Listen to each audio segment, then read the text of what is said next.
Hello, fellow rebel capitalists. Hope you're well. So, we've got some breaking news. An interview has been leaked or released, if you will, with Klaus Schwab, basically giving his entire worldview and his game plan.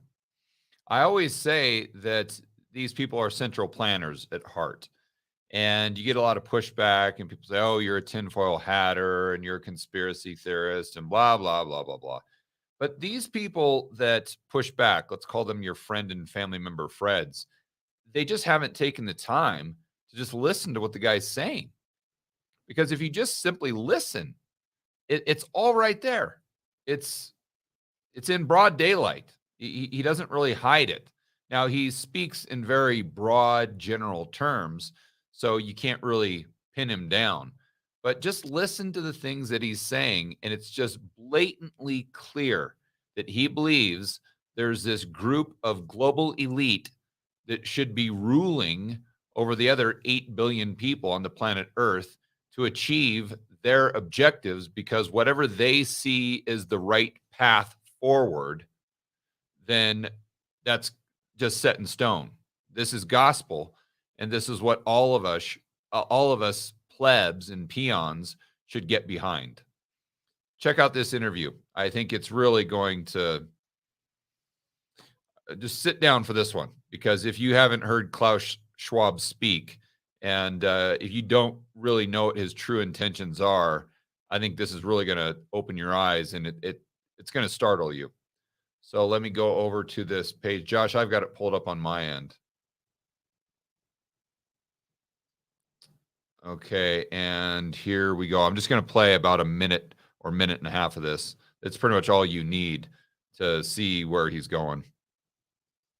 With our capability to carry on this kind of discussion in the right direction. We have to define the specific elements of the global system. For example, nature and environment, climate change, and then to see what are actually the areas where we can make true progress, where we can have a real impact. I'm very glad that China is integrated into our initiative to plant 1 trillion trees in the next 10 years by making its own contribution. We have to try. And first of all, these contributions are integrating into their plan to plant 1 trillion trees or whatever it is. I mean, these things are just an absolute boondoggle. And of course, the reporter there, gal, is just like, yes, yes. Oh, this is going to be amazing. This is going to be incredible. 1 trillion trees. And they always talk about these things, and they never get done. They never get done. And even if they do get done, I mean, at what price? Let's do a cost benefit analysis. And we just throw out these blind intentions that really sound awesome. And then we don't even care about analyzing the results or getting them done at all, just as long as we're out there saying things that make people feel good. And why does he do this? Because it allows him to gain favor, political favor, and it allows him to usurp power and control. With a collaborative platform where we integrate the best people, the most relevant people. Hear that? Where we integrate the best people, the most relevant people. So if you ask George Gammon, or if you ask a fellow rebel capitalist who the best people are, it's all of us. That's the magic of free market capitalism, is it's decentralized, if you will. It's bottoms up. So the people that really matter in society are the truck drivers, are the entrepreneurs, are the people that are going out there working 80 hours a week, specializing in producing goods and services. These are the heroes, right? Who do you think Klaus Schwab is talking about? He's simply talking about the global elite, the people that he deems appropriate, the people that are flying to Davos on their private jet. And then what else does he say? He says we need to integrate these people. So when he sees someone who is quote unquote talented, like Trudeau, then basically he brings them under his wing and he tries to, first of all, cultivate their ideas, influence them, and then integrate them into politics in a position of power. Because then if they're merely his puppet, then Klaus Schwab himself doesn't have to be the ruler over all of these countries. He can have the Trudeaus, basically his disciples, his acolytes, and they're doing his bidding for him. This is exactly what he's talking about here. Just for heaven's sakes, read between the lines. And if you say, "Oh, George, I think you're seeing too, you're reading too much into this," I'd say, listen, just hear him out and just observe. Pay attention to how he talks. And can you imagine any normal person saying that? Can you imagine me coming out at Rebel Capitalist Live or on an interview or, going on Fox Business or something and saying that there's just this small group of people that basically need to be in control of everyone? And what does he say? Let's use his exact words here. Cooperative platform where we integrate the best people, the most relevant people.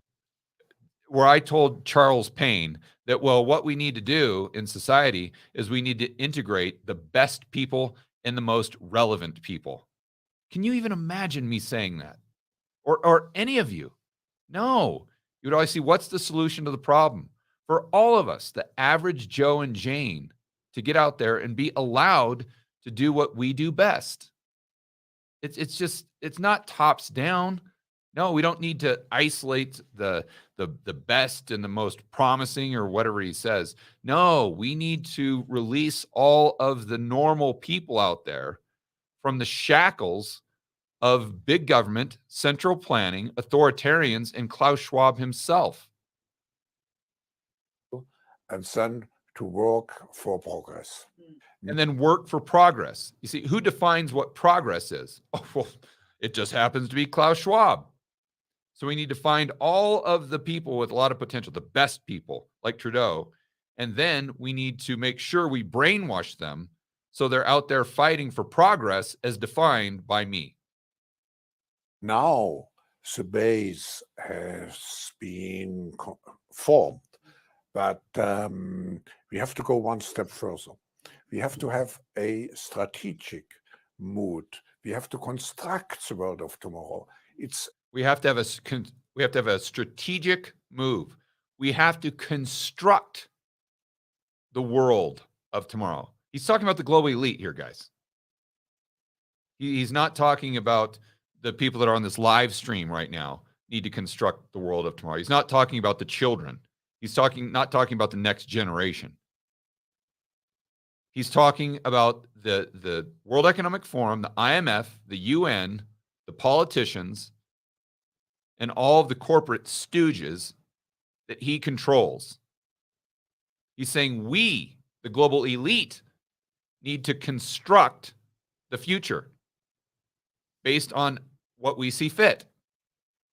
And then you study their history and say, oh, wow, these guys are part of this Malthusian cult.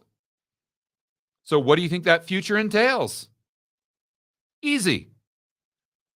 Using less energy, reducing the population. This ain't rocket science. Again, just listen to what they say. A systemic transformation of the world. So we have this keeps getting better and better and better. A systemic transformation of the world. And you say, well, George, that could mean anything. No. Not if you go back and study history of the World Economic Forum, of the Club of Rome, of the Malthusian cult. If you go back and read what they say, and if you study the initiatives and the narratives they've pushed in the future, it's no secret what he's talking about right here. He's talking about central planning. He's talking about Marxism. Plain and simple. He's talking about economic fascism. So when I talk about Marxism, I'm talking about central planning. I'm using that term too loosely here. What he's really talking about is central planning with a layer of economic fascism, where there is a public-private partnership, but where the means of production maybe are owned by the private sector, but by the private sector, but the public sector is controlling the private sector. And who is controlling the public sector? That would be Klaus Schwab. To define how the world should look like. I mean, I can't even go 3 seconds without stopping. We need to define how the world should look like. Can you imagine saying that out loud? That this small group of people, out of all the 8 billion, this small group of people at the top need to define what the entire world should look like for everyone else. Think about the level of narcissism. Think about how much of a psychopath you would have to be to say that out loud. Or even to say it in with internal dialogue. Which we want to come out of this transformation period. Earlier, we have the great. And then there you go, out of this transformation period, the Great Reset agenda. Right? Remember, the cerveza sickness is an opportunity to implement and create the world that we see in our dreams, basically. And this socialist, this Marxist, this economic fascist type of utopian vision, right? I mean, here, let me go back because I know I stopped it quite a bit there. Let me go back and just play this. A strategic mood. We have to construct the world of tomorrow. It's a systemic transformation of the world. So we have to define how the world should look like, which we want to come out of this transformation period. Unbelievable. I mean, seriously, guys, for your friends and family members, Freds, that don't take this seriously or call you a conspiracy theorist or whatever, just take this clip, for heaven's sakes, just this 1 minute clip, and give it to them and say, here, just what are your thoughts on this? How do you come to any other conclusion than this person is an economic fascist, a central planner, an authoritarian that wants to shape the world in his utopian vision? He wants to shape the world in this image that he defines as what it should be, right? That these 100,000 people at the top are making the decisions on the entire planet for the rest of the 8 billion people. I mean, this is literally what he's saying. And I didn't even listen to the whole interview, for heaven's sakes. I mean, just play the whole thing. I'm sure it doesn't get any better. Bottom line is, all you have to do is just listen to that 1 minute and you get, he reveals his true intentions, just like we say at the title of this video. And it should scare the hell out of you. It really should. But that's not I think it should scare the hell out of you, but it should prompt you into taking action and realizing how important it is to push back and to have this great sense of urgency in understanding that the only thing that stands between Klaus and our personal freedom and liberty is we, the people, the rebel capitalists, standing up together and pushing back against this using civil disobedience and just flat out saying no. Flat out saying no. Whatever his narrative is, whatever he's trying to push through the mainstream media, we just stand up and say, no, we're not going to take it. We're not going to do it. Just like the lockdowns. Remember, if all of us would have just stood up and said, no, we're not going to stay in our house. No, we're not going to, be in the metaverse for the rest of our lives. We are going to go outside no matter what you say. I'm going to go walk my dog. I'm going to go to the beach. I'm going to open my business. I'm going to go in there and teach the children. And I'm going to take my children to school. If all of us would have said that, what would the politicians have done? Nothing. They couldn't do anything. The military is not big enough if we all stand together. The police force isn't big enough. Klaus isn't strong enough. There's just far more of us than there is of them. And the only thing they could have done in that situation is just sit back and said, oh, okay, I guess we're not doing the lockdowns. But it's up to the people to wake up to what is happening in the world around you. You can't just whistle past the graveyard. You can't just sleepwalk through life with your head buried in the sand like an ostrich.